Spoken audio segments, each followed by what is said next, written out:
আগামী 29 মে অনুষ্ঠিত হতে যাচ্ছে ভোলা জেলার লালমোহন উপজেলা পরিষদ নির্বাচন।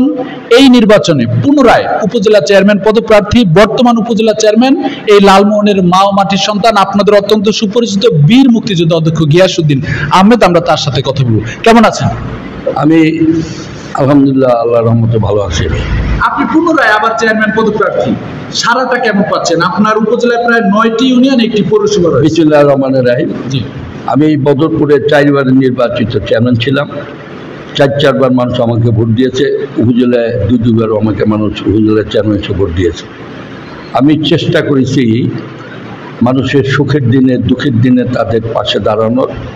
আমি চেষ্টা করেছি অন্তত এই লোকগুলি আমার কাছে জন্য আসতে পারে, আমার সাথে যে কথা বলতে পারে সেই সুযোগ করে দেওয়া। আমি কারো উপকার করতে না পারলেও আমি কারোর ক্ষতি করিনি, আমি কেউ অসম্মানিত করিনি, কারো সম্মান নষ্ট করিনি, কাউকে মামলা দিয়ে অযথা হয়রানি আমি করিনি।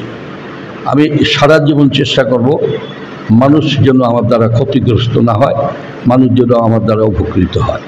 এই জন্য এবার নির্বাচনেও আমি 3য়বারের মতো প্রার্থী। আমি বিশ্বাস করি মানুষ আমার পক্ষে আছে, সাধারণ মানুষ ভোটাররা আমার পক্ষে আছে। এবারও বিপুল ভোটে ভোট দিয়ে আমাকে তারা চেয়ারম্যান নির্বাচিত করবেন। আমি আশা করি আমি নির্বাচিত হওয়ার পরে আমার আগের যে ধারা, মানুষের পাশে থাকার, ভালোবাসার, মানুষের কথা শোনা, সেই ধারাকে অব্যাহত রাখবো।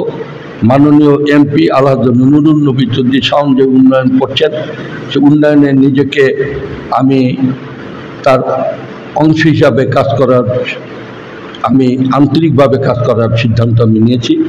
এখানে প্রশাসন, জনপ্রতিনিধি, জনগণ এবং এমপি নুরুন নবী চৌধুরী শাওনের মধ্যে যাতে কোনো দিন গ্যাপ না হয়, আমরা যেন এমপি নুরুন নবী চৌধুরী শাওনের নেতৃত্বে কাজ করতে পারি, সেই লক্ষ্যে আমি আল্লাহর রহমতে ইনশাআল্লাহ কাজ করব।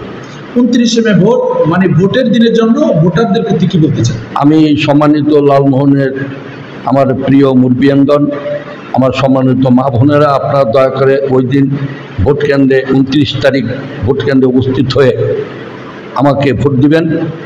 আমি ওয়াদা করছি যে আপনাদের সুখে দুঃখে আমি সারা জীবন আপনাদের পাশে থাকব। উন্নয়নে মাননীয় প্রধানমন্ত্রী এবং মাননীয় এমপি মহোদয়ের হাতকে শক্তিশালীর জন্য রাখার জন্য কাজ করব।